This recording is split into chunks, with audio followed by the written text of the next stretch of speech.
అసలంటే like అంటే ignore. ఏముందక్క పిల్లలు చేయకపోతే వాళ్ళు చేస్తారు. మనం చిన్నగున్నప్పుడు ఎట్లాగో చేయలేదు. మనని పేరెంట్స్ స్ట్రిక్ట్‌గా పెంచారు. పిల్లల్ని వదిలేద్దాము. అంటే ఆ విధంగా చూసి ఇది కరెక్టా? ఇది మోడర్న్‌గా ఇప్పుడు ఇట్లా ఆలోచిస్తున్నారా? అంటే కన్‌ఫ్యూజన్ స్టేట్‌లో. అంటే వాళ్ళకి ఇటు చెప్పాలనా? వద్దా? ఎక్స్‌ప్లెయిన్ చేయాలనా? వద్దా? అంటే ఏ విధంగా తీసుకునేదంటే పేరెంట్స్ ఇప్పుడు వాళ్ళ మాటలలో కూడా మోడర్న్‌గా అంటే మేబీ టెక్నాలజీతోని కూడా వాళ్ళు చాలా అంటే మారారు. ఎక్కువ మాట్లాడేస్తున్నారు ఇప్పుడు. ఎవరైనా చిన్న పాపని అవును. చిన్న పాప అయినా గాని అదేంటి జస్ట్ వాళ్ళొక సింబల్స్ యూజ్ చేస్తారు. ఇప్పుడు రెడ్ లైట్ అంటే స్టాప్ అని. ఇప్పుడు వాళ్ళకి నచ్చలేదనుకో మనము గ్రీన్ అంటుంటారు. అంటే చిన్న పాప ఎంత లైక్ 3 ఇయర్స్ మా అవును. దాంట్లో 3 ఇయర్స్ కిడ్. హ్మ్. గ్రీన్ లైట్ ఆంటీ ఇంకా గ్రీన్ లైట్ ఆంటీ. అంటే they don't want to listen first of all మనం అవును. ఏం చెప్పినా అసలు పిల్లలకు అది నచ్చడం లేదు అంతే. అవును. సో, ఇగ అది పేరెంట్సా అది ఇంగ వాళ్ళు అంటే బ్రాటప్పా ఇది అందులోనండి. Not only parents. ఇప్పుడు హ్మ్. ఏమంటానంటే పేరెంట్స్ వేరు, హ్మ్. సమాజం వేరు, రైట్. పిల్లలు హ్మ్. వేరు, స్కూల్‌లు వేరు, హ్మ్. డాక్టర్లు వేరు కాదండి. హ్మ్. మనందరం సొసైటీలో భాగమే. అవును. ఈ ప్రాసెస్‌లో అర్థం చేసుకోవాల్సిన విషయం ఏంటంటే, మూర్ఖులు తమకు అనుభవం అయితేనే కానీ మారరు. హ్మ్. ఈవెన్ మూర్ఖులైతే అది కూడా మారరు. అవును. మధ్యములు తమకు అనుభవంలోంచి మారతారు. అవును. ఉత్తములు ఇతరులకు అనుభవం వస్తే అందులోంచి చూసి మారతారు. అవును. లెర్నింగ్ బై వాచింగ్ అంటాం. రైట్. అట్లా సమాజంలో అన్ని హ్మ్. రకాలుంటారు. నీకు అనుభవం వచ్చేంత వరకు వెయిట్ చేస్తావా? హ్మ్. ఎవరైనా మంచి మాట చెప్తే అది అనుభవంలోకి రాకుండా ముందే జాగ్రత్త పడతావా? హ్మ్. సరే అనుభవం వచ్చినా కూడా మారనంటావా? హ్మ్. అందరూ ఉంటారు. అవును. ఒక సమాజంలో అయితే జైల్లు ఎందుకు అవసరం? హ్మ్. పోలీస్ స్టేషన్ ఎందుకు అవసరం అసలు? అవును. హుహు. అసలు నిజంగా పోలీస్ స్టేషన్‌లు, జైల్లు ఉండకూడదు కదా! ఉండొద్దు. ఉండాల్సిన అవసరం ఏంటి? అవును. ఎందుకున్నాయంటే హ్మ్. సమాజంలో అందరూ ఉంటారు. హ్మ్. స్కూల్‌లో కూడా టీచర్లు లేదా పిల్లలు కూడా అందరూ తెలివితేటలు ఉండరు. హ్మ్. అది కూడా చాలా రాంగ్ యాక్చువల్‌గానండి అది. అవును. అందరూ తెలివితేటలు ఉన్నవాళ్ళు ఉండరు. పనికి రానివాడు ఎవడుంటాడో ఒప్పుకోవచ్చు కానీ, అందరూ పనికొచ్చిన వాళ్ళే. హ్మ్. కానీ అందరూ తెలివైన వాళ్ళు కాదు. అవును. ఐక్యూ లెవెల్ అనేది కొంతమందికి ఎక్కువ ఉంటుంది. ఉంటుంది. కొంతమందికి తక్కువ తక్కువ ఉంటుంది. రైట్. కానీ ఒక ఐక్యూ లెవెల్ నీకు లేదంటే, ఇంకొక హ్మ్. ఏదో ఒక లెవెల్ ఉంటదని మాత్రం తాత్పర్యం. హ్మ్. ఒక స్కిల్ లేకపోతే ఇంకొక అవును. స్కిల్ ఉంటుంది. హ్మ్. ఒక టాలెంట్ లేకపోతే ఇంకో టాలెంట్ ఉంటుంది. రైట్. అది అవును. మీకు బెస్ట్ ఎగ్జాంపుల్ ఎవరైనా విజువల్లీ ఛాలెంజ్డ్ పిల్లల్ని చూసారా మీరు? అంటే బ్లైండ్ స్టూడెంట్స్ హుహు. ఎప్పుడైనా చూడండి. హ్మ్. ప్రతి బ్లైండ్ స్టూడెంట్‌కి హ్మ్. అంటే లైక్ వాళ్ళకి ఇంకొక టాలెంట్ ఉంటుందండి. అవును. మెంటల్లీ రిటైర్డ్ అంటారుగా. అంటే మెంటల్ కూడా కాదు. హ్యాండిక్యాప్ అంటే something. Physically challenged. Physical. Okay. ఉదాహరణకి కళ్ళు లేవు. హుహు. ఓకే. వాడినొకసారి చూడండి. హుహు. కళ్ళు లేకపోయినా వాడు పాటలు అద్భుతంగా పాడతాడు. మిమిక్రీ అద్భుతంగా చేస్తాడు. హ్మ్. వాడసలు సెల్ ఫోన్ మనకన్నా బాగా అవును. వాడుతుంటాడు. ఫాస్ట్‌గా రైట్. హ్మ్. లేతే రూమ్‌లో మనకన్నా స్పష్టంగా నడవగలుగుతాడు. హ్మ్. హియరింగ్స్ అంటే హ్మ్. ఒక ఎబిలిటీ నీకు లేకపోతే కంపెన్సేటరీగా నీ ఇంకొక బాడీ ఇంకొక ఎబిలిటీని తెచ్చుకుంటుంది. హుహుహు. ఆ ఎబిలిటీని తెచ్చుకోకుండా ఉండదు. ఓకే. లేతే ఇప్పుడు 9 నెలల పాటు ఒక స్త్రీ గర్భంలో పిల్లవాడిని లేదా పాపను మోయాలంటే ఎంత కష్టం ఉండదు. అవును. హ్మ్. మామూలుగా మనం మీకు నేను ఒక 3 కేజీల ఏదైనా బస్తా తీసుకొచ్చి భుజం హుహు. మీద పెట్టి ఒక 9 నెలలు కష్ అలాగే ఉంచుకోండి అంటే కరెక్ట్. ఉంచుకోలేగలరా? లేరే. హ్మ్. హౌ? ఎలా సాధ్యమవుతుంది మీకు? 9 నెలల పాటు మీరు తదేక దీక్షతో ఒక సత్ఫలితాన్ని పొందడానికి మిమ్మల్ని మీరు హ్మ్. ఉద్యుక్తుల్ని చేసుకుంటూ అవును. తదేక దీక్షతోటి హ్మ్. మిమ్మల్ని మీరు అంకితం చేసుకుంటున్నారండి. అవును. ఇప్పుడు వాడిన వాక్యం మళ్ళీ పేపర్ మీద రాస్తే మీకు అత్యద్భుతమైన పదాలు వాడాను. తదేక దీక్ష, హ్మ్. ఏకాగ్రత, అంకితం ఇవన్నీ. దాన్నే తపస్సు అంటారు. హ్మ్. అదే. 41 రోజుల పాటు శబరిమల దీక్షో, అయ్యప్ప దీక్షో ఇంకొక హ్మ్. దీక్షో తీసుకుంటున్న ఒక అవును. వ్యక్తి హౌ హీ ఎలా సాధ్యమవుతుంది? హ్మ్. ఆ 42 రోజుల పాటు వేడి స్నానం చేయడు. అవును. కార్తీక మాసం అయితే చూడండి ఎలా ఉంటుందో. అవును. మార్నింగే లేవాలి. హ్మ్.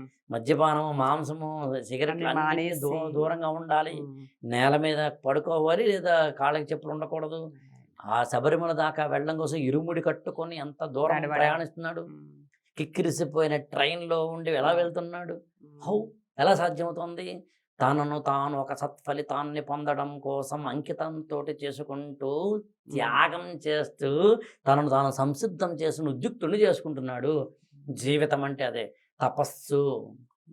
హ్మ్. పిల్లల్ని కనడమైనా, ఐఏఎస్ రావడమైనా, జీవితంలో ఎదగడమైనా, ఒక ఇల్లు కట్టడమైనా, ఇలాంటి ఒక టాక్ ఇవ్వడమైనా, పిల్లల్ని పెంచడమైనా, ప్రతిదీ ఒక తపస్సు.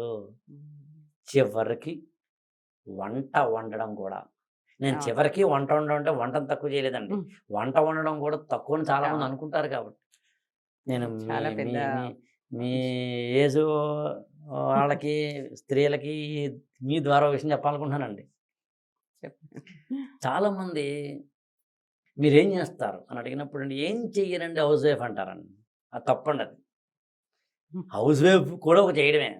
24 మీకు hours. మ్యాథమెటిక్స్‌లో శూన్య సమితి అని ఉంటుందండి. నల్ సెట్ అంటాం. అవును, నల్ సెట్. నల్ సెట్లు ఇలా వేసి మీసాలు గుర్తు వేసి లోపల ఏముండదు. సున్నా పెడితే ఇట్స్ నాట్ నల్ సెట్. సున్నా అనే ఎలిమెంట్ ఉండడం వల్ల అది నల్ సెట్ కాలేదు. సున్నా నల్ అయి ఉండొచ్చు. ఏదో ఎలిమెంట్ ఉంది కదా! అట్లా హౌస్ వైఫ్ అనేది ఒక మంచి పవిత్రమైన తపస్సు, యజ్ఞం. వంట వండడం అంత ఈజీ ఏం కాదండి. పిల్లల్ని పెంచడం అంత ఈజీ కాదు.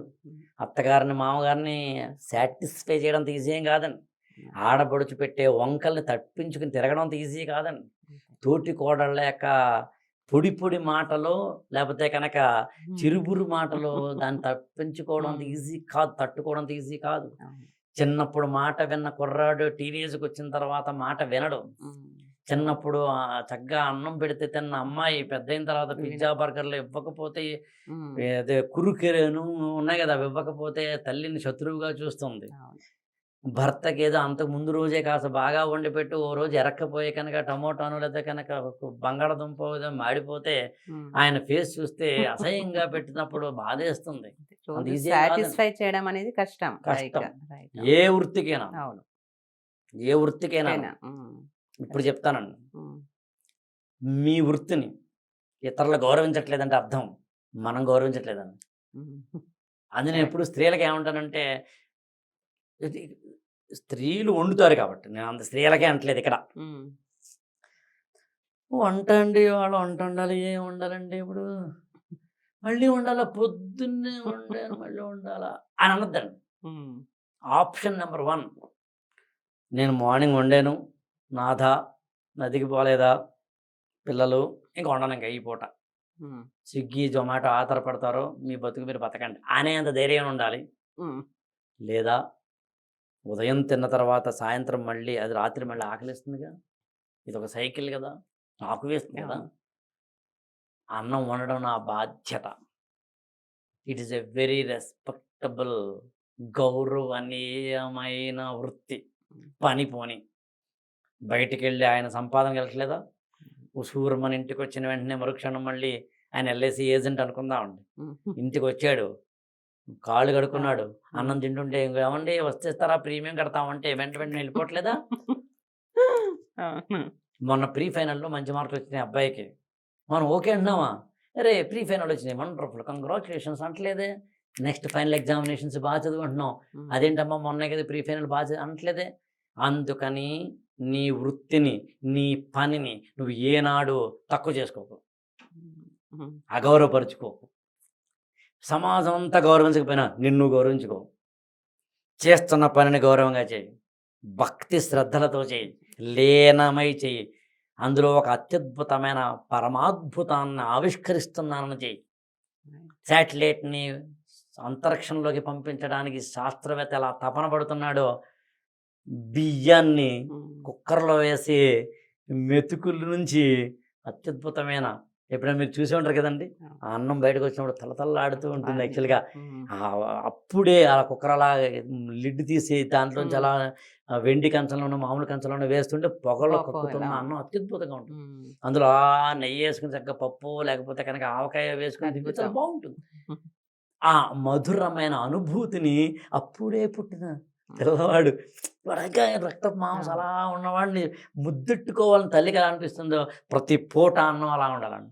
నేను ప్రతి టాక్ని అలాగే చూస్తానండి, ప్రతి పాఠాన్ని అలా చూస్తానండి, నేను ప్రతి పని, నేను ఏ పని చేసినా అలా చేస్తాను. నేను మొక్కలు నీళ్ళు పోసినా అలాగే చేస్తానండి, నేను ఆ పుస్తకాలు సర్దుకున్నప్పుడు అలాగే సర్దుకుంటాను. మీరు ఆశ్చర్యపోతారు చెబితే, నాకు పెద్ద టేబుల్ ఉంటుంది నా రూమ్లో, వైట్గా ఉంటుంది అది, అది రోజు నేను చూసుకుంటానండి. I enjoy it. ఎందుకు, రీజన్ ఏంటి చెప్పమంటారా, అది నా యజ్ఞ హోమశాల, నా యజ్ఞగుండం, నా హోమగుండం, నా తపోనిధి, నా యొక్క టేబుల్ నేను కాకుండా పని మనిషి ఎప్పుడు వస్తుందా? పనివాడు ఎప్పుడు వస్తాడా? కారు కూడా అంతేనండి. నాకు ఆ రోజు కనుక రాకపోతే టక్ టక్ తుడిచేసుకుంటాను నేను. ఎందుకంటే నా కారు కదా అది. అవును. సి నాది ప్రతీది. రాకపోతే రాకపోయినా క్షమించడము, ఈ మేనేజ్మెంట్ ప్రిన్సిపాల్స్ మాట్లాడట్లేదు నేను. అవును. That is different. What I want to convey, పని మనిషి రాకపోతే బెంగెట్టేసుకునే వద్దు. అవును. What I want to convey, enjoy it అని చెప్పడం నా ఉద్దేశం. అది ఎంత కష్టమో నాకు తెలుసు. కానీ నేను మాట్లాడుతుంది ఏంటి?